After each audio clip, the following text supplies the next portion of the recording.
ब्रह्मसूत्र ब्रह्मसूत्र ग्रंथ में page number 97 और इस 97 पेज के ऊपर से 11 नंबर की पंक्ति है आपकी पुस्तक में। बीच में आया है तथाच ब्रह्मविद विषया श्रुति ही, मिला पंक्ति। तो चलो भाई, तो बात यह चल रही थी कि देहादिकों में लोगों को जो अहम रूप से आत्माभिमान है, अर्थात देह को ही लोग मैं करके, आत्मा करके, अपना ही ये स्वरूप है देह, ऐसा समझते हैं। तो वह जो लोगों का प्रत्यय अर्थात ज्ञान है वो किस प्रकार का है? तो बताया सिद्धांत के अनुसार वह मिथ्या प्रत्यय है, और मीमांसक कहते हैं कि नहीं वो गौण प्रत्यय है। किंतु देहादिकों में अहम प्रत्यय मिथ्या ही है, गौण नहीं है, इस बात की ऊपर कल तक सिद्धि की। और अंतिम में बताया कि तस्मात्, इसलिए क्या कि मिथ्या प्रत्यय निमित्तत्वात् सशरीरस्य, तस्मात् सशरीरत्वस्य मिथ्या प्रत्यय निमित्तत्वात्। सशरीरत्व जो है, शरीर सहितपना जो है, जिसको बंधन कहते हैं, वह मिथ्या प्रत्यय के निमित्त से, मिथ्या ज्ञान निमित्त से है। अतः जब जीते जी साधक को तत्वज्ञान हो जाता है, तो तत्वज्ञान हुए ऐसे उस विद्वान को शरीर के साथ अहम अभिमान नहीं रहता है, और अहम अभिमान यही सशरीरत्व है।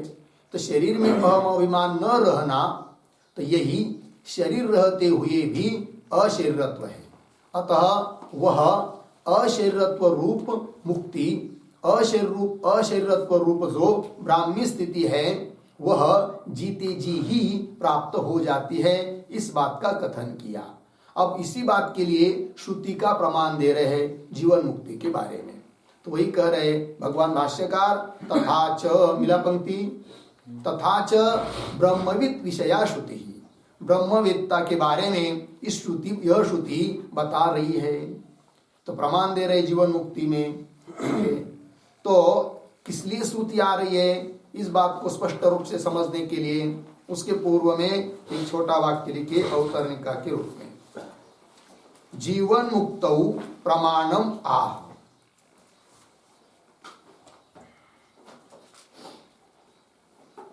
जीवन मुक्तौ प्रमाणम आह तथा च इति।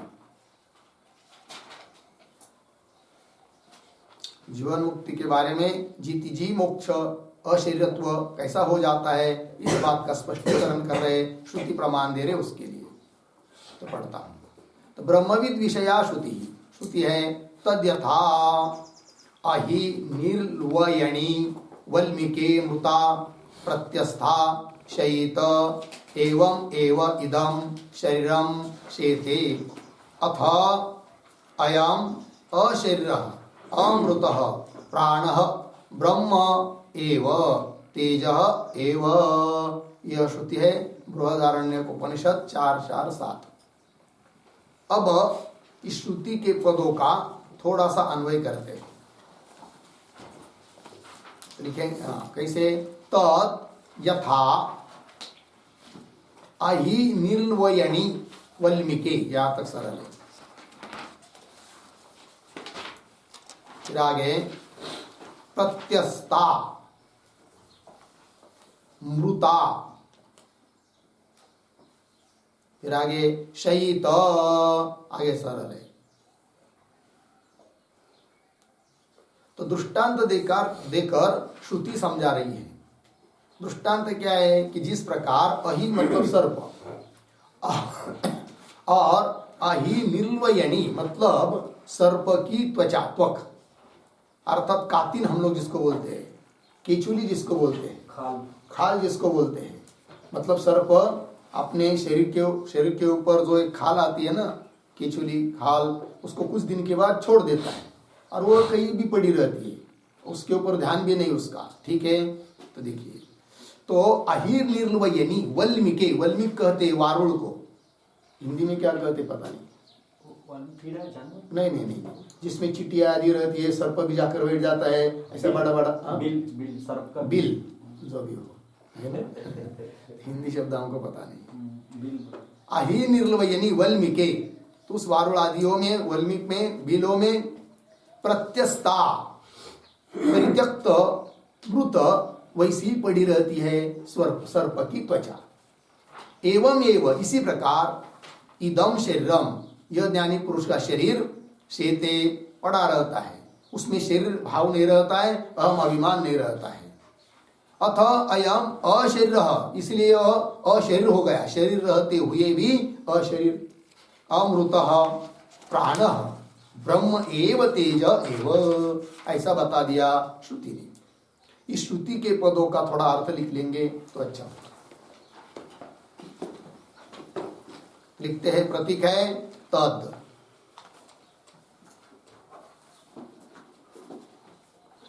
बराबर तत्र, बराबर जीवन मुक्तस्य देहे, जीवन मुक्तस्य देहे। ठीक, आगे प्रतीक है यथा, यथा बराबर दृष्टांत, दृष्टांत। आगे प्रतीक है अहि निर्वयणी, बराबर अहि निर्वयणी, बराबर सर्पत्वक, सर्पत्वक। आगे वल्मीके, बराबर वल्मीकादौ,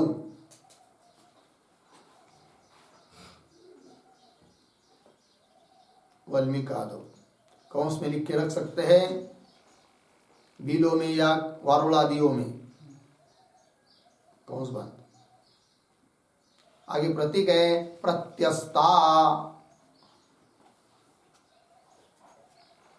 बराबर निक्षिप्ता, निक्षिप्ता। आगे प्रतीक मृता, मृता, बराबर सर्पेण त्यक्ताभिमाना,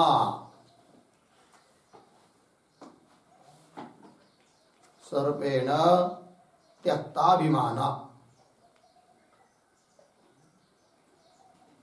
आगे प्रतीक है शयित,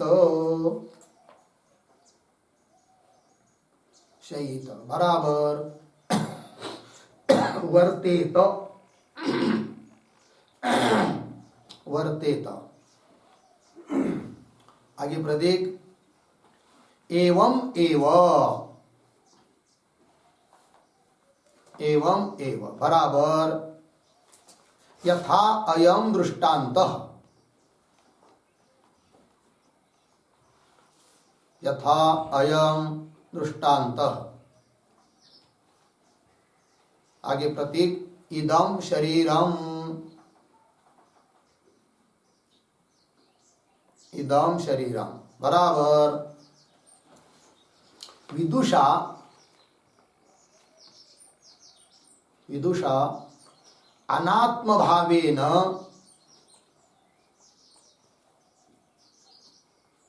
अनात्म भावेन त्यक्ताभिमानम शरीरम, त्यक्ताभिमानम शरीरम। आगे प्रतीक है शेते, शेते, बराबर मृतम इव तिष्ठति, मृतम इव तिष्ठति। ठीक है, पूर्ण विराम। आगे प्रतीक अथ, बराबर तथा, बराबर त्वचा निर्मुक्त सर्पवत, त्वचा निर्मुक्त सर्पवत एव, त्वचा निर्मुक्त सर्पवत एव। आगे प्रतीक अयम बराबर देहस्थः, देहस्थ। आगे प्रतीक है अशरीरः,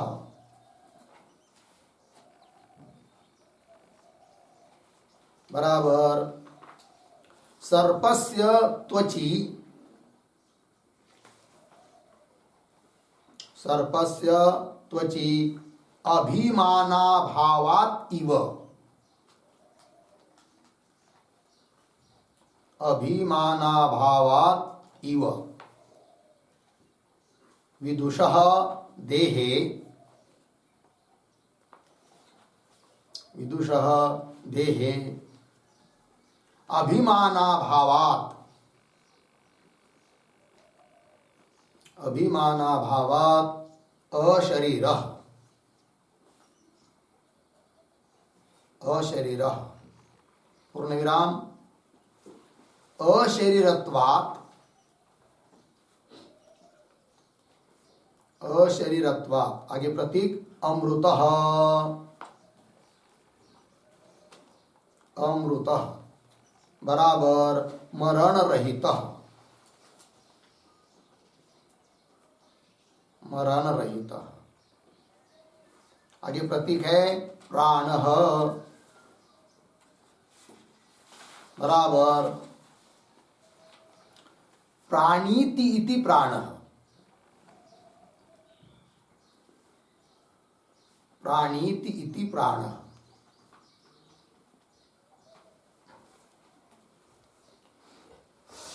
कौंस में लिखिए प्राणन क्रिया करता है अतः प्राण है,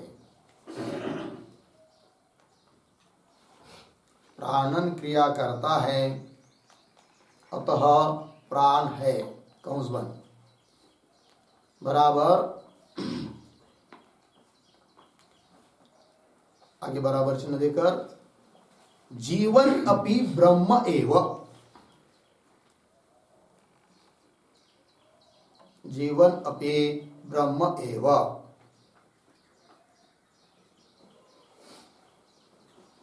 पूर्ण विराम। किम पुनः तद्ब्रह्म, किम पुनः तद्ब्रह्म। आगे प्रतीक है तेजः एव, तेजः एव बराबर स्वयं ज्योतिः आनंदः एव, स्वयं ज्योतिः आनंदः एव इत्यर्थः। हो गया। देखो भैया तत्र दृष्टांत देकर समझाया जा रहा है।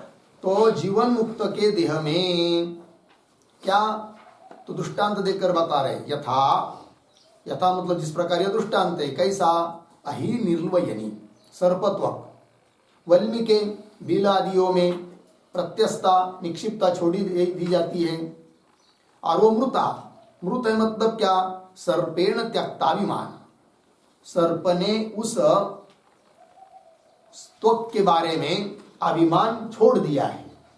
कुछ अभिमान रखा नहीं कि मेरी है करके, छूट गई करके, अब 2-4 दिन हो गए, चलो भाई मैंने वो जो खाल छोड़ी थी उसको देख के आते हैं, है ये कि कोई ले गया, है नहीं, कुछ भी नहीं है, भान भी नहीं उसको कि मेरे पर कुछ खाल थी और वो छूट गई करके, कुछ याद नहीं है कि नहीं। उस प्रकार सर्प इसलिए मृता है।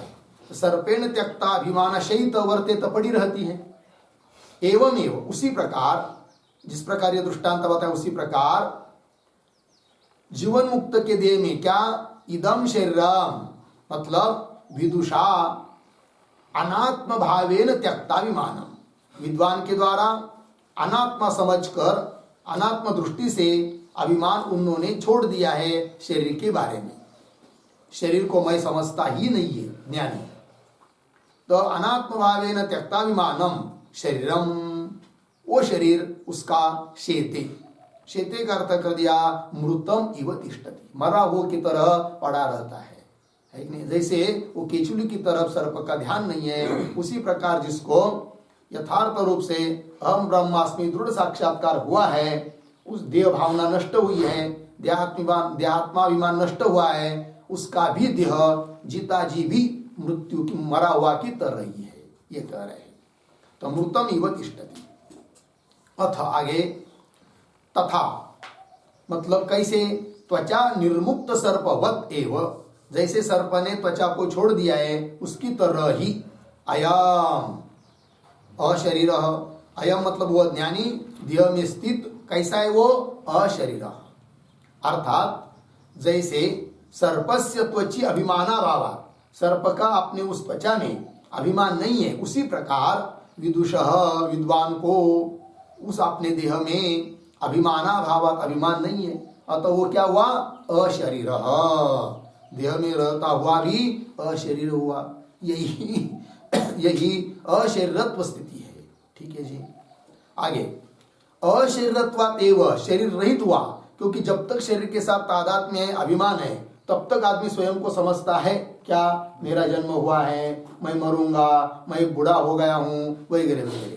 अब ये सब शरीर के धर्म है। अब जिस शरीर के ये धर्म है उस शरीर के साथ अब किसी प्रकार का तादात्म्य अहम बुद्धि रही ही नहीं है, तब उसको मैं मर गया या मरा हूं, जिंदा हूं, बूढ़ा हूं, ये कोई भी धर्म उसमें प्रतीत होंगे क्या, नहीं होंगे। वही कह रहे हैं। इसलिए कह रहे अशरीरत्वात्, अशरीर भाव उसमें हो जाने से ही अमृत, अमृत अर्थात मरण रहित, उसको अब कोई मरण नहीं है, होगा मरण होगा शरीर को होगा, और शरीर के मरण को अपना मानता ही नहीं है, वो तो अपने में स्वरूप स्थिति में हो गया और आत्मा का कोई मरण ही नहीं है, अतः कह दिया अमृत। ठीक है। और ऐसा होता हुआ भी मरण रहित है तो भी कैसा भाई, प्राण, प्राण कर्त कर दिया प्राणी तीति प्राण, अर्थात प्राणन क्रिया तो उसके शरीर के द्वारा हो ही रही है, इसलिए उसको प्राण कहेंगे। प्राण कहेंगे मतलब क्या, तो प्राण कहने का तात्पर्य वो जीवित रहता हुआ भी अशरीर है, ये श्रुति बताना चाह रही है। प्राणन क्रिया चल रही मतलब जीवित है, उसका शरीर आदि सब, तो भी अशरीर भाव है, अर्थात जीते जी ही अशरीरत्व भाव आ जाता है, मोक्ष प्राप्त होता है। इस प्रकार जीवन मुक्ति के बारे में यह श्रुति कथन कर रही है। तो जीवन अपि ब्रह्म एव, ठीक है ना, जीता हुआ भी ब्रह्म ही है। वो ब्रह्म है तो किस प्रकार है वो ब्रह्म, क्या है, तो क्यों पुनः तद ब्रह्म, तो कह दिया तेज एव, तेज एव कर्त कर दिया स्वयं ज्योति, स्वयं वो ज्ञान स्वरूप है, आनंद स्वरूप है, ऐसा वो ब्रह्म ही हो गया। लग गया जी। तो जीते जी मुक्ति होती है, अशरीर भाव आता है, इस बात को कह दिया।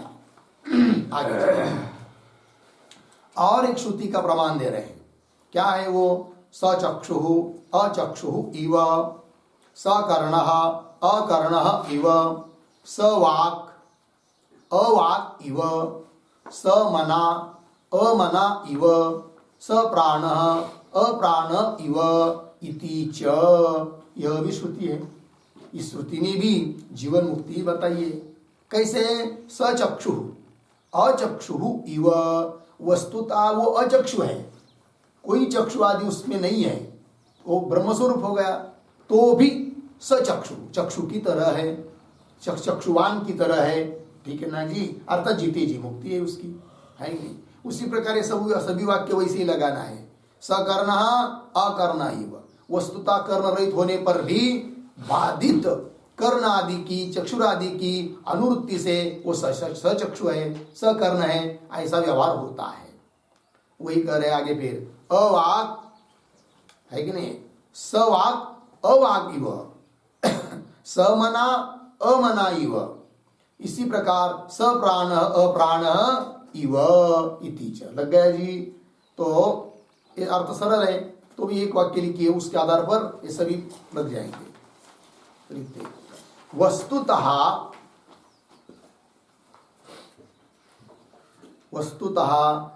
ज्ञानी अचक्षु अपि,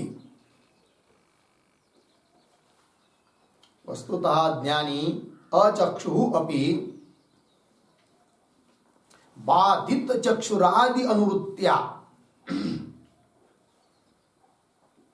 बाधित चक्षुराद्यनुवृत्त्या सचक्षुः इव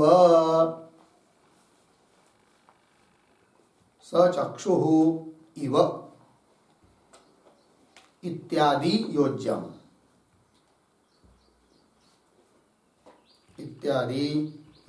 ठीक है।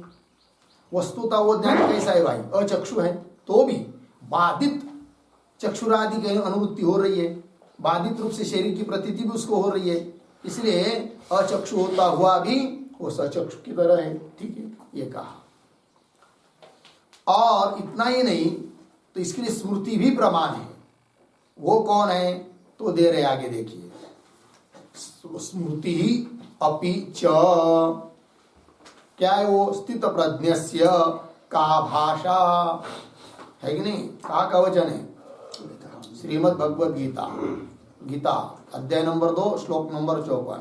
स्थित प्रज्ञस्य का भाषा स्थित प्रज्ञस्य केशव आदि करके आता है।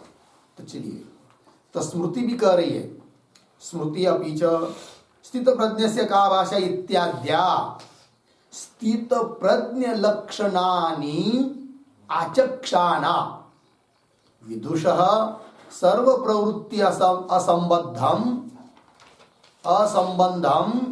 दर्शयति। हो गया नहीं? यहाँ तक थोड़ा सा है।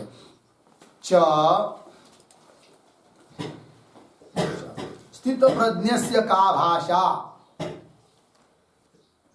इत्याद्या, स्थित प्रज्ञस्य का भाषा इत्याद्या, फिर शुरू में आएगी स्मृति ही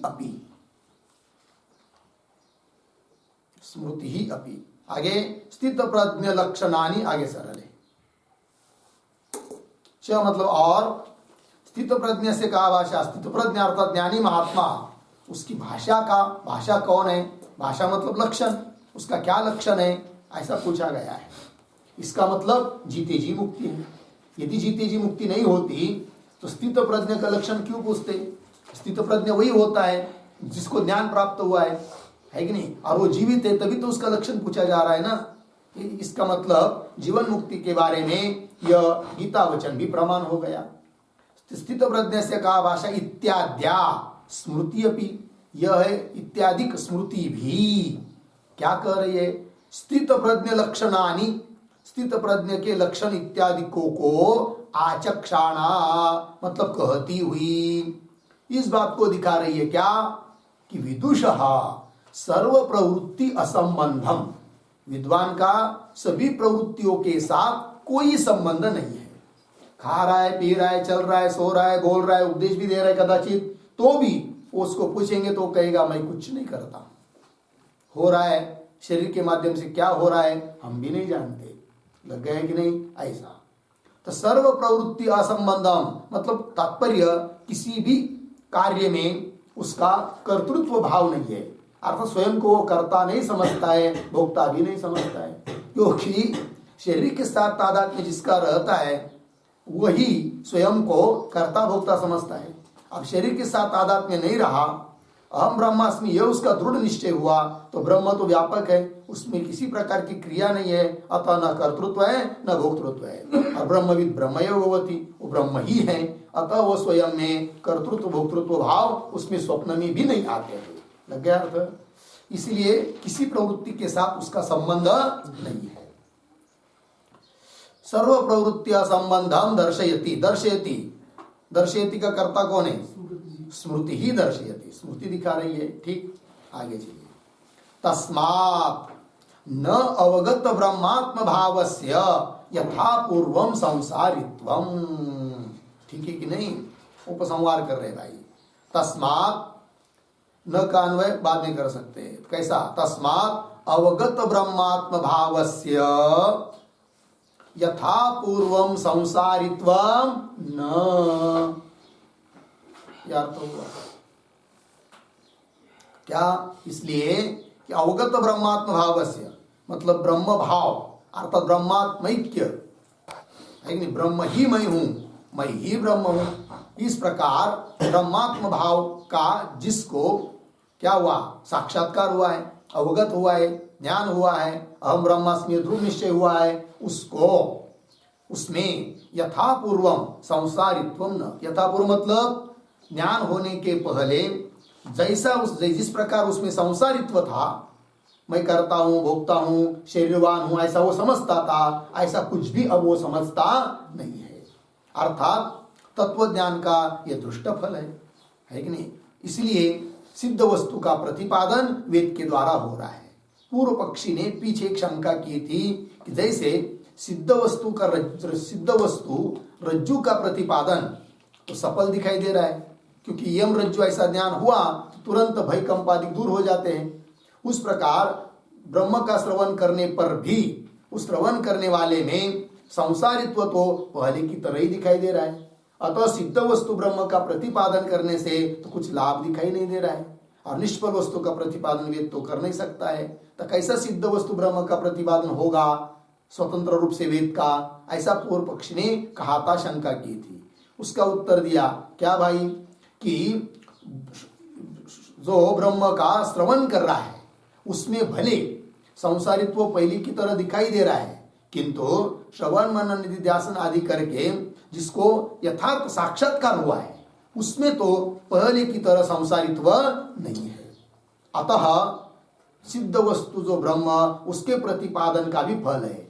क्या फल है? सशरीरत्व भाव की निवृत्ति और अशरीरत्व भाव की प्राप्ति, अर्थात दूसरी भाषा में समस्त दुखों की निवृत्ति और परमानंद की प्राप्ति, दूसरी भाषा में बंधन की निवृत्ति और मोक्ष की प्राप्ति। यही फल है तत्व ज्ञान का। अतः ब्रह्म ज्ञान का फल है। अतः सिद्ध वस्तु जो ब्रह्म उसका प्रतिपादन शुद्धि के द्वारा स्वतंत्र रूप से हो रहा है, वो कथन निष्फल नहीं है। लग गया अर्थ? चलिए, तस्मात् न अवगत ब्रह्मात्म भावस्य, तस्मात् अवगत ब्रह्मात्म भावस्य अर्थात ज्ञानी पुरुष में यथा पूर्वम संसारित्वम न।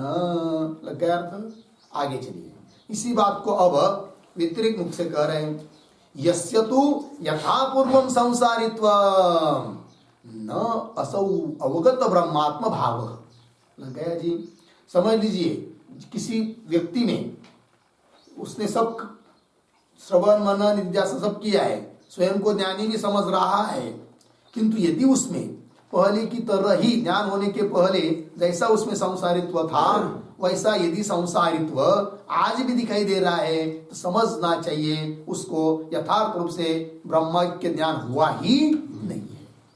ये कह रहे भाई, देखिए, यस्य पुरुषस्य तो यथा पूर्वम संसारित्व, पहली की तरह ही उसमें यदि संसारित्व दिखाई दे रहा है, स्वयं को कर्ता भोक्ता मान रहा है कि नहीं, शरीर के धर्म स्वयं में मान रहा है, जन्म मृत्युवान मान रहा है, सब बातें मान रहा है, संसारी तो वैसे ही दिखाई दे रहा है, तो समझना चाहिए उसको यथार्थ रूप से ज्ञान हुआ नहीं है। शाब्द ज्ञान हो सकता है हुआ हो, किंतु अनुभूति ज्ञान नहीं हुआ है, ये उसका मतलब। यस्य तु यथा पूर्वम संसारित्वम, है कि नहीं, न असौ अवगत ब्रह्मात्म भाव, असौ अवगत ब्रह्मात्म भाव न, ऐसा वह पुरुष अवगत ब्रह्म भाव वाला नहीं है। इति अनवद्यम, अर्थात वेदांत, ये सब वेदांत शास्त्र निर्दुष्ट है, उसमें कोई दोष नहीं है। ये कह दिया अनवद्यम कह के, अनवद्यम का अर्थ होता है निर्दुष्टम, दोष रहित। तो उस पर लिखते एक वाक्य अनवद्यम के ऊपर, ब्रह्मात्म ज्ञानात्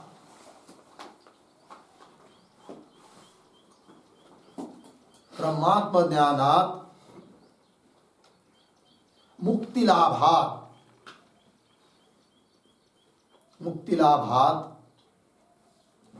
वेदांतानां प्रामाण्यम सिद्धम,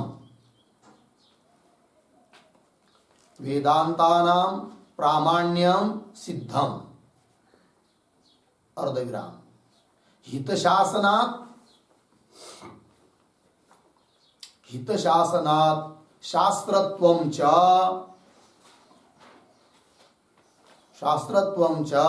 सिद्धम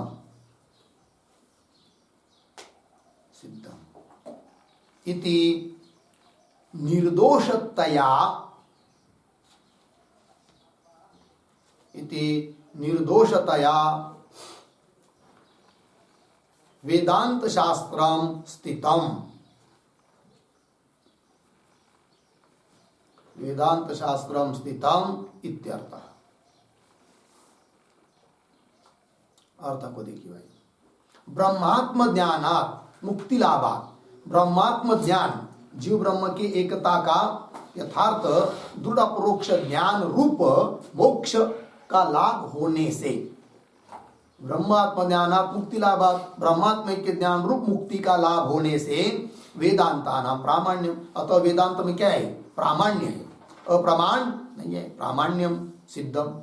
और शास्त्र भी है वो, क्यों? हित शासनात्, शासनात् मतलब उपदेशात्, हित का उपदेश कर रहा है वेदांत शास्त्र, हित बता रहा है, कल्याण की बात बता रहा है, अतः वो शास्त्र है। हित शासनात् शास्त्रत्वं च निर्दोषतया स्थितम्, इसलिए वेदांत शास्त्र निर्दोष रूप से स्थित है, ये बात हो गई। ठीक है जी, हाँ, अर्थात कर्म विधि का या किसी विधि का शेष ब्रह्म नहीं है, न वेदांत के वाक्य शेष है, स्वतंत्र रूप से ब्रह्म का प्रतिपादन कर रहे हैं, ये भाव। आगे चलिए, यत् पुनः उक्तम, मिला पंक्ति, ये एक बात पूरी हो गई यहाँ पर। अब आगे कह रहे हैं यत् पुनः उक्तम श्रवणात् पराचिनयोः मनन निधिध्यासनयोः दर्शनात् विधिशेषत्वं ब्रह्मणः अर्धविराम न स्वरूप पर्यवसायित्वम इति। ठीक है, चलो भाई, यत् पुनः उक्तम मतलब पीछे जो बात हुई थी उसका अनुवाद करके उसके बारे में पुनः भगवान भाष्यकार बोल रहे हैं, है ना। लिखते जाते हैं और किसी चीज का उत्तर देना बाकी रहा तो जब बाद में उनको याद आती है तो उससे उस बात को पुनः उठाते हैं और उसका उत्तर दे देते हैं, ये कह रहे हैं। तो यद पुनः उत्तम, क्या कहा था, कहा था, तो यद पुनः उत्तम, उत्तम के ऊपर लिखिए एक वाक्य, क्या कहा था वो समझ में आएगा फिर। तो लिखते हैं उदाहरण चिन्ह में, श्रोतव्यो मंतव्यो,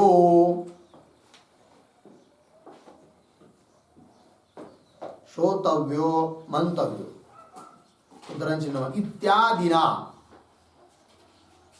इत्यादिना वृत्तिकारेण, इत्यादिना वृत्तिकारेण पूर्वम, पूर्वम कौंस में लिखिए पृष्ठ नंबर 71, हमारे पुस्तक में अलग 55 है, आपके पुस्तक में 71,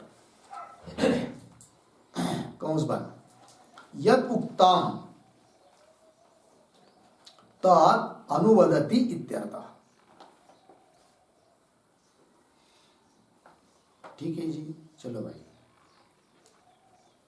तो श्रोतव्यो मंतव्यो इत्यादि के द्वारा वृत्तिकार ने जो बात पीछे कही थी पेज नंबर 71 पर, तद अनुवदति उसका अनुवाद करके फिर उत्तर देंगे यहां पर। तो चलिए भाई, यद पुनः उत्तम, क्या कहा था पीछे, श्रवणात् पराचिनयो हो, पराचिनयो, पराचिनयो मतलब क्या, पराचिनयो हो शब्द का अर्थ लिखिए, पराचिनयो हो बराबर उत्तर कालयो हो अर्धविराम किंवा बराबर अनंतरयो, अनंतरयो। ठीक है, चलो तात्पर्य क्या, श्रवण के बाद, श्रवण के अनंतर मनन निधिध्यासन करने के लिए कहा है, श्रोतव्य मंतव्य निधिध्यासितव्य इत्यादि।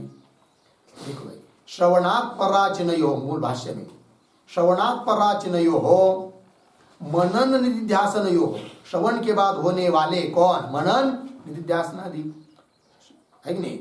मनन निधिध्यासनयो दर्शनात्, वो करना चाहिए ऐसा दिखाई दे रहा है, श्रुति ने बताया है, इसलिए क्या, विधि शेषत्वम ब्रह्मणः, इसका मतलब ब्रह्म को विधि का शेष मान लो, ऐसा कहा था किसने, वृत्तिकार ने पीछे, है कि नहीं। क्योंकि श्रवण करने के बाद भी बताया है मनन करना चाहिए, किसका, ब्रह्म के बारे में मनन करना चाहिए, निधिध्यासन करना चाहिए। तो मनन निधिध्यासन ये क्या, एक प्रकार की उपासना है। और उस उपासना का विषय क्या है, कर्म क्या है, ब्रह्म। ब्रह्म विषयक मनन, ब्रह्म विषयक निधिध्यासन। अतः उस उपासनादि क्रिया का शेष हो गया, अंग हो गया कर्म रूप से, कौन, ब्रह्म। ऐसा कहा था पीछे वृत्तिकार ने, उसका उत्तर देने जा रहे अभी। यत् पुनः उत्तम श्रवणात् पराचिनयोः मनन निधिध्यासनयोः दर्शनात् विधिशेषत्वं ब्रह्मण। ठीक है, ब्रह्म विधि का शेष है। कैसा नहीं है फिर ब्रह्म का शेष, ब्रह्म तो विधि का शेष हो जाएगा, ऐसा कह रहे वो।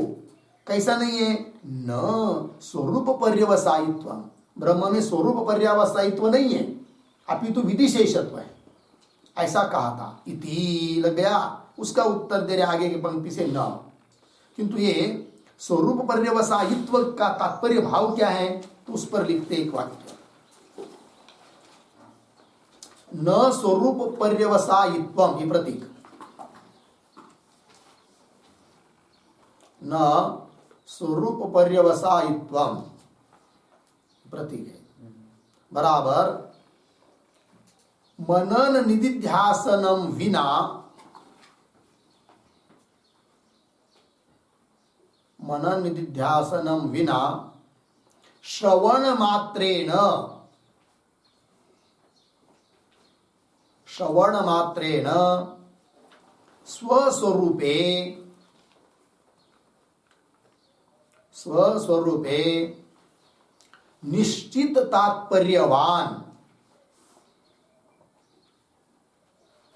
निश्चित तात्पर्यवान न भवति, न भवति। पूर्णविराम। अतः एव, अतः एव श्रवणानन्तरं, श्रवणानन्तरं मनन निधिध्यासनयोः, मनन निधिध्यासनयोः विधानम अस्ति, विधानम अस्ति। पूर्णविराम। अतः, अतः ब्रह्म विषयकं मननादिकं, ब्रह्म विषयकं मननादिकं कर्तव्यं भवति, कर्तव्यं भवति। इति विदेहे, इति विदेहे कर्म ब्रह्म भवति, कर्म ब्रह्म भवति। पूर्णविराम। इति कृत्वा, इति कृत्वा ब्रह्म विदेहे अंगम भवति, ब्रह्म विदेहे अंगम भवति।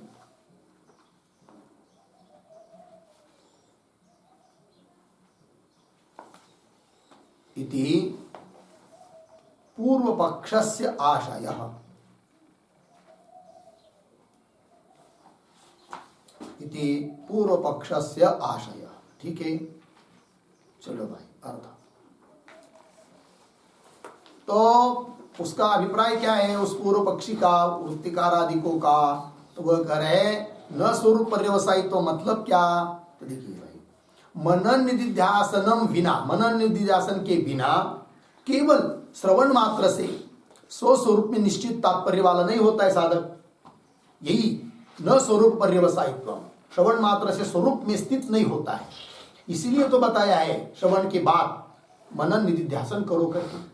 ठीक है ना, इसका मतलब विधान है। तो देखो भाई, तो श्रवण मात्रेण स्वस्वरूपे निश्चित तात्पर्यवान न भवति। अतएव इसलिए तो श्रवणानंतरम, श्रवण के बाद मनन निधिध्यासन हो, मनन और निधिध्यासन दोनों का विधान है। अतः ब्रह्म विषयकम मननादिकम कर्तव्यम भवति। मनन करना है, किस विषय, उस मनन का विषय क्या, ब्रह्म। निधिध्यासन का विषय क्या, ब्रह्म।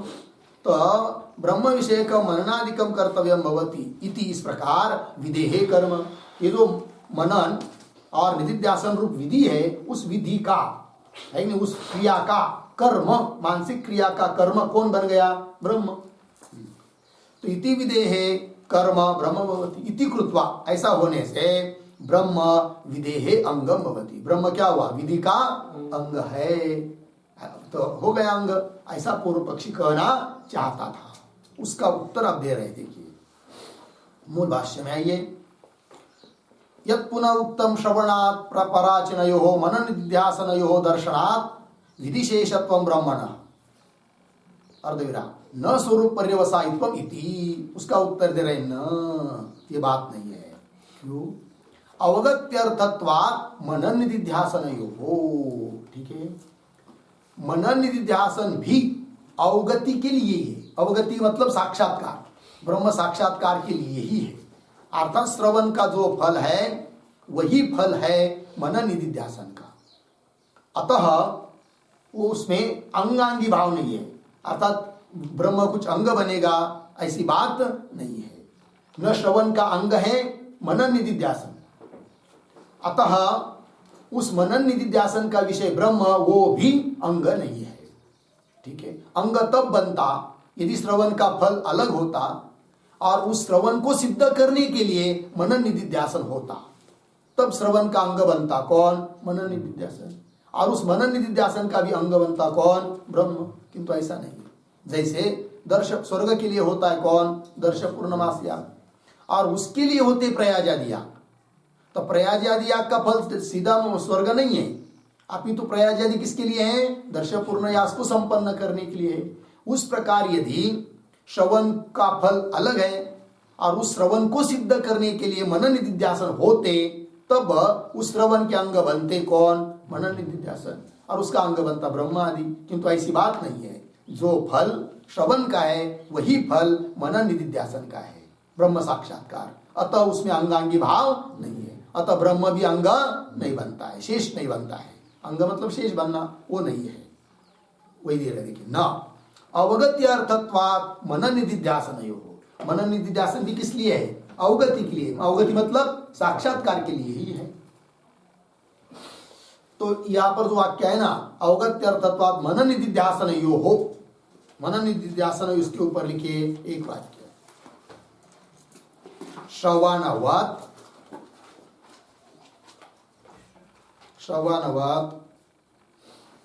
मनन निधिध्यासनयोः, मनन निधिध्यासनयोः प्रयोजनम् अवगतिः, प्रयोजनम् अवगतिः बराबर, अवगतिः बराबर ब्रह्म साक्षात्कारः एव अस्ति।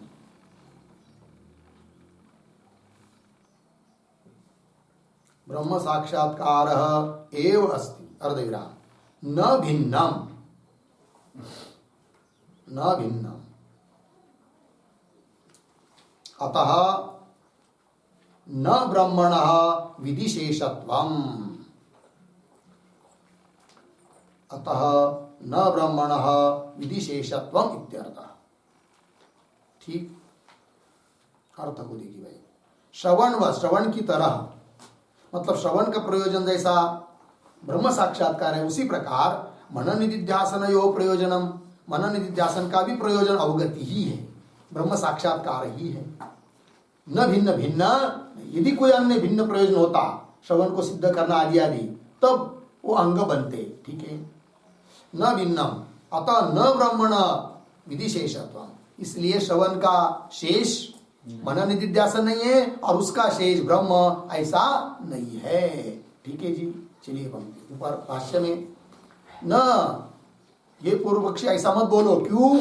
अवगत्यर्थत्वात् मनन निधिध्यासन। आगे चलिए, यदि ही, हाँ, ब्रह्म कब बन जाता अंग शेष, उसको कह रहे अभी।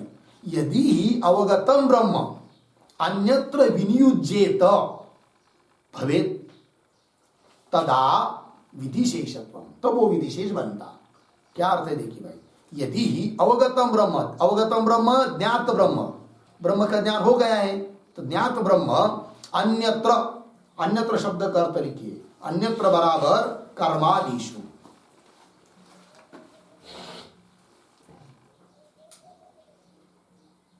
अन्यत्र करता है यहां पर कर्मादिषु, अर्थ को देखिए। यदि ही अवगत ब्रह्म ज्ञात ब्रह्म अन्यत्र अर्थात कर्म इत्यादि को में विनियुज्येत, यदि कहीं उसका विनियोग करते उपयोग करते तब विनियुज्येत भवेत, विनियुज्येत अर्ध विराम दे दीजिए वहां पर। विनियुज्येत के बाद है क्या आपके पुस्तक में? तो विनियुज्येत भवेत साथ नहीं जोड़ना, विनियुज्येत अर्ध विराम, फिर आगे भवेत तदा विधिशेषत्वम, उसका अन्वय कैसा कर सकते? तदा विधिशेषत्वम भवेत, ऐसा पढ़ना है।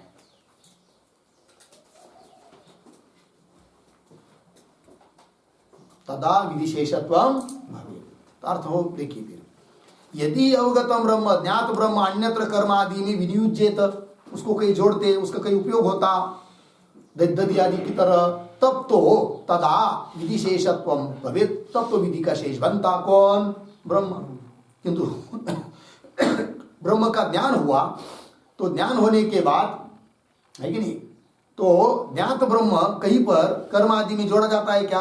नहीं। जिसको ज्ञान हुआ है वह भी कर्म आदि का अधिकारी नहीं है कि नहीं? तो ब्रह्म कहां से होगा? कर्म आदि में उपयोगी नहीं होता है, अर्थात वो विधि का शेष नहीं है, ये कहना। आगे चलिए, न तु तद अस्ति, तू तद न अस्ति, किंतु वैसा नहीं है जो पीछे की पंक्ति में कहा। अन्यत्र यदि उसका उपयोग होता तब वो विधिशेष बनता, किंतु ऐसी बात नहीं है। तू तद न अस्ति मिला, इस पर लिखते एक वाक्य, तू तद न अस्ति, न तू तद अस्ति, इसके ऊपर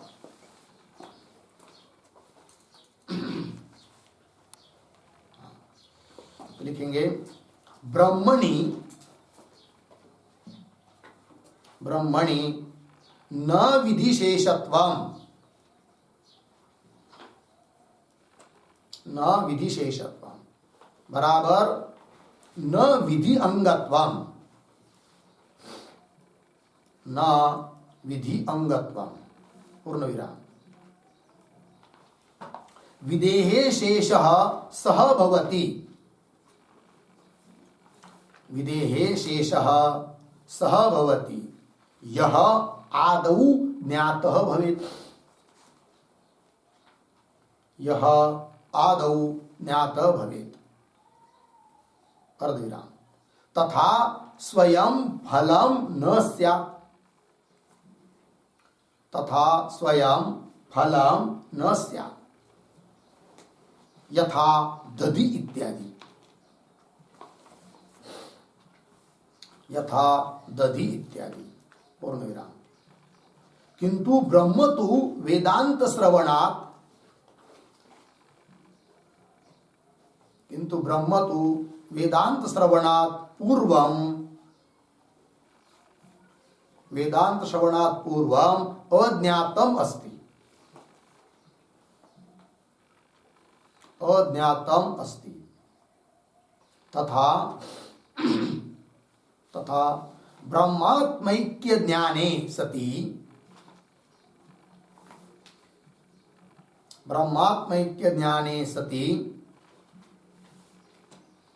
स्वयं फल स्वरूपम अस्ति,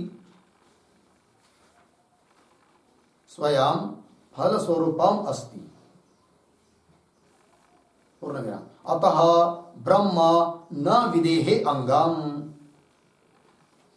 ब्रह्म न विदेहे अंगम इत्यर्थ।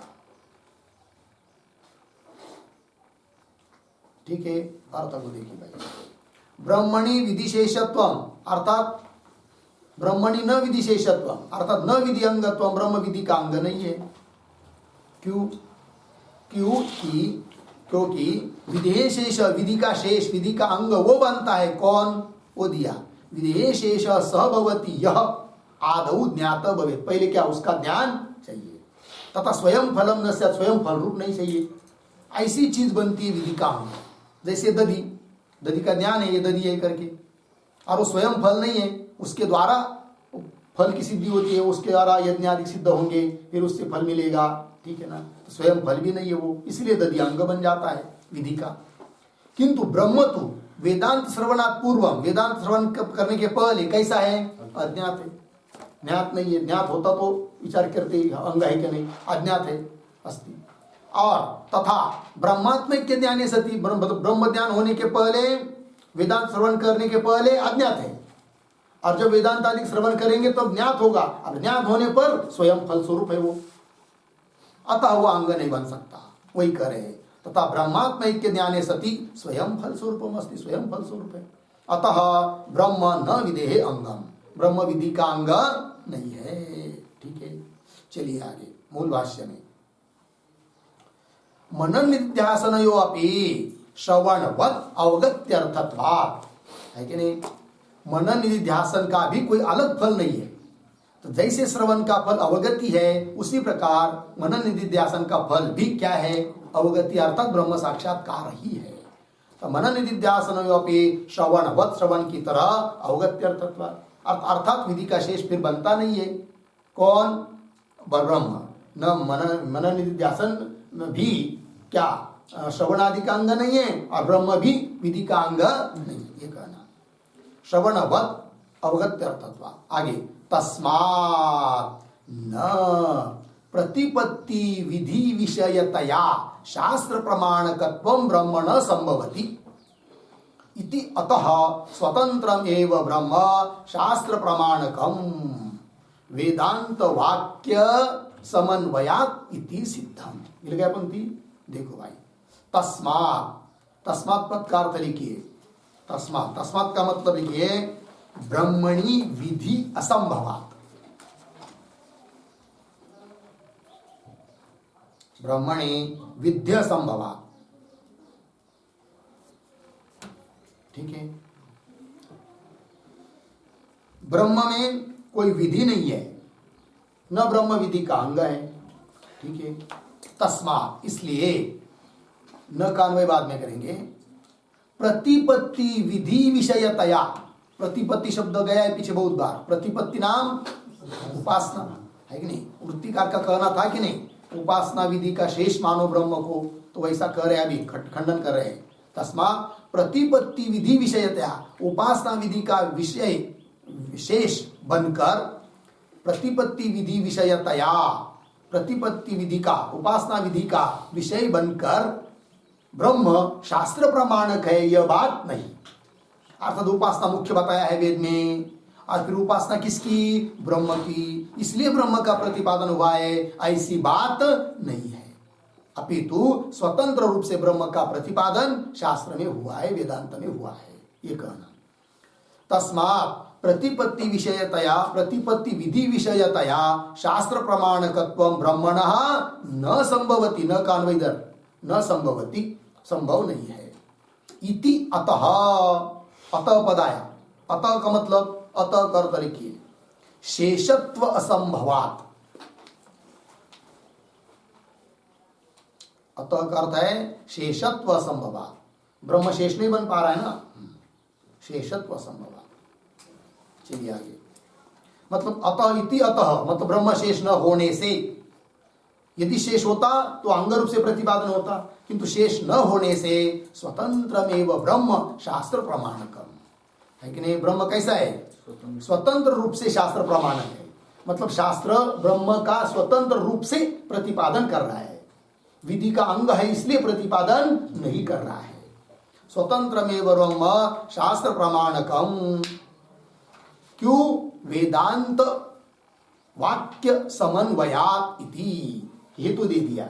वेदांत वाक्य मतलब उपनिषद वाक्य, और सभी उपनिषद वाक्यों का समन्वय, अर्थात साक्षात या परंपरा से तात्पर्य किसमें है?